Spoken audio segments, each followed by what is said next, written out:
Gazumping occurs when an agent or seller accepts an offer you make to buy a property at an agreed price, but the property is sold to someone else. This usually happens when the vendor sells the property for a higher amount. This happened 15 years ago, and it is one of the proudest moments of my life. My best friend and her husband have 5 kids together. They lived in an expensive city and rented an old 4-bedroom house for $400 per week. The house was very run down with a disgusting kitchen and stink drains, but it was all they could afford at the time. Still, they made it work. The owner was a nice old lady who was extremely wealthy and very fond of my friend. She froze the rent for 5 years and promised to let them buy the house once they had saved enough to get a loan from the bank. As she had helped other people in a similar way, they knew they could trust her, and so they saved every cent they could. It took them 5 years, but they finally told her they were ready. 2 days later, the nice old lady passed away. Before anything was put in writing, enter the new owners, the lady's 4 children, each extremely wealthy in their own right. They inherited a huge portfolio of properties. When they first spoke to my friends, they assured them that the sale would still go through, but they would have to wait until probate had settled. Confident, my friends started making some changes to the place. They started by stripping wallpaper, painting, and making plans. Finally, probate was settled, and the owners agreed to go ahead with the sale for the previously agreed price. My friends applied for the loan, but to their shock, it was refused.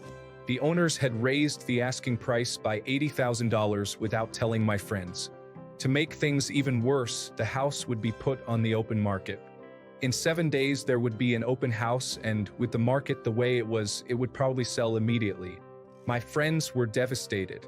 They might be able to borrow enough, but it would take longer than a week to get. To make matters worse, property prices and soared recently, and rents had gone up a lot whilst theirs had been frozen. Not only were my friends going to struggle to get the money, if the place was sold to someone else and they were asked for a higher rent or were evicted, it would be nearly impossible to find an affordable place with more than 2 bedrooms. I was scared for my friends, but I was also incandescently angry. Those greedy sods were some of the wealthiest people in the city. They were screwing over a struggling family for less than $20,000 each. They didn't need the money. It is pure greed, and it was obvious that they'd always planned to do this. So while my friends scrambled to come up with the money, I started plotting. I looked up advice on what helps to make a sale. We needed to make the place as undesirable as possible without making my friends look like bad tenants. Uncluttered. We moved all the furniture in from the walls, added some extra furniture and borrowed ornaments, and hung a load of motorcycle memorabilia on the walls. The place felt more smaller. Smell. My friend boiled a head of cabbage on the stove, and we sprayed ammonia around the front and back doors. Because it smells like all the neighborhood cats had been marking their territory, we also poured 24 rotten eggs down the drain to make it smell like sewer gas. Neighborhood. We obtained a moldy old couch and dumped in front yard of the neighbor across the road, with permission of course. Neighborhood X2. We started calling friends for help. Anybody with a loud and crappy car was asked to do a few laps in front of the block during the open day. The street was unusually busy that day. Everyone we knew found a reason to drive by. It was practically rush hour. Neighborhood X3. We called out mates from the rugby club. Full contact football without any of that soft padding. A big portion of our club are very large men. The next door neighbor set up a barbecue in their front yard, and we offered free food and cheap beer. They came on motorcycles wearing their roughest gear. There was quite a crowd. A lot of people showed up for the open day. Quite a few were in and out within minutes. One lady sat in her car and watched the party next door before driving away. The one bloke who stayed any length time was brave enough to start up a conversation with someone leaving the party. He asked if they were often there and was told every couple of weeks or so. They have an after-party morning, and the party the night before was 3 doors up. The party-goer also helpfully mentioned the troublesome drains that are always getting blocked by tree roots and stinking up the place. The potential buyer left without making an offer. So my friends were the only ones to make an offer. They still had to pay more than they'd planned, but not as much as the greed bastards wanted. My friends signed the papers and paid the deposit that day. So when the brave buyer put in an offer of $30,000 more than my friends, There was nothing the owners could do about it. Strict anti-gazumping laws. I would have loved to see the owners' faces when they found out. For all the people who were saying they had cheap rent, they didn't. $400 was the rent in 2004, and that was pretty high back then. By the time the lady died, average rent for a house that size had only gone up by about $40.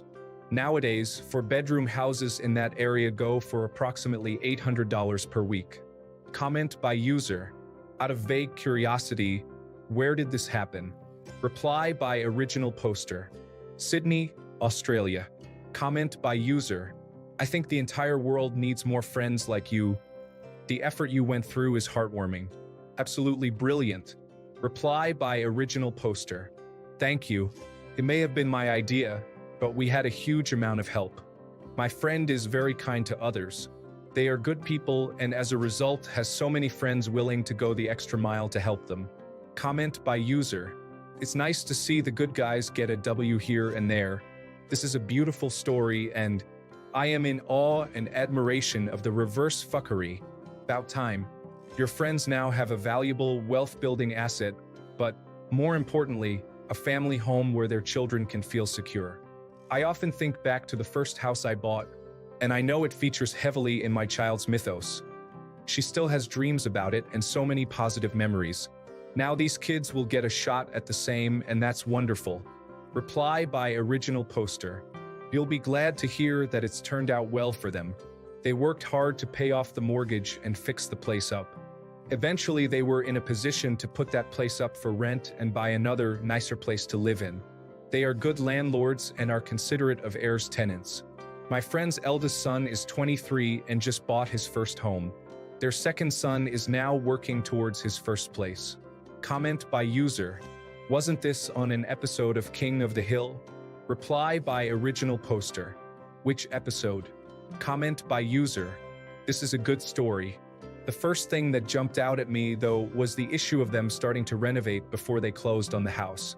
This is one of the reasons that you never count your chickens before they hatch. And by that, I mean never spend money on something that isn't legally yours yet. They should have waited till after closing to start any renovations on that house because only the owners will benefit, and when they started spending money to renovate, that wasn't your friends. Reply by original poster. Completely agree, but they were young and naively trusted the heirs. Probably because the old lady had been trustworthy. Comment by user. I think my favorite part about all this is not only did you get revenge, but you and all your friends got to have fun fucking them over. Reply by original poster. True, we had an absolute blast. It helped my friend endure the sheer unadulterated terror with the added benefit of having everyone handy to celebrate their successful purchase. Best housewarming ever. Comment by user. I was willing to believe this story right up to the paragraph about 24 rotten eggs. Where exactly would one acquire rotten eggs, especially 24 of them, the Rotten Egg Depot, perhaps? Or was it Stinks R Us? Suddenly, the entire story became preposterous. Reply by original poster. Step 1, buy eggs. Step 2, crack eggs into jar with lid. Step 3, leave jar in sun. Result, very big stink. Comment by user.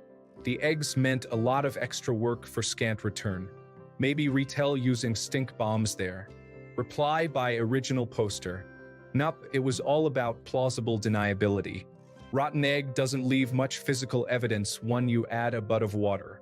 Besides, we were just trying everything we could think of. The smell was rank when we first cracked the lid, but honestly, the smell was unpleasant but not overwhelming after we poured them down the drain. We never told the kids what we were doing, but we let them practice cracking eggs one-handed into a bowl. They thought it was great fun. Comment by user. I hope this is fake, because if it isn't, you have a serious misunderstanding about estate laws. Reply by original poster. I'm curious, which particular laws don't I understand? Comment by user. Brilliant. This puts such a huge smile on my face. So happy for your friend. Are they still in the house? I hope they've been able to raise a lovely family there. Reply by original poster. They moved a few years ago and put their first place up for rent. They are a lovely family and put a lot of time into helping disadvantaged kids. Comment by user. is not greedy to sell a house for market value. If they sold for less than market value, they would have effectively been giving them a gift. I bet you sold any houses you have owned for market value. Reply by original poster. They agreed on the fair market value as set by their mother and then delayed signing the contract until long after probate had settled. My friends, being inexperienced at the time, believed them when they said they had to wait because the place couldn't legally be sold before. Thus, it was too late for them to legally enforce the original agreement. It was all a deliberate strategy get out of the deal. Comment by user. Is not greedy to sell a house for market value. If they sold for less than market value, they would have effectively been giving them a gift. I bet you sold any houses you have owned for market value. Reply by original poster.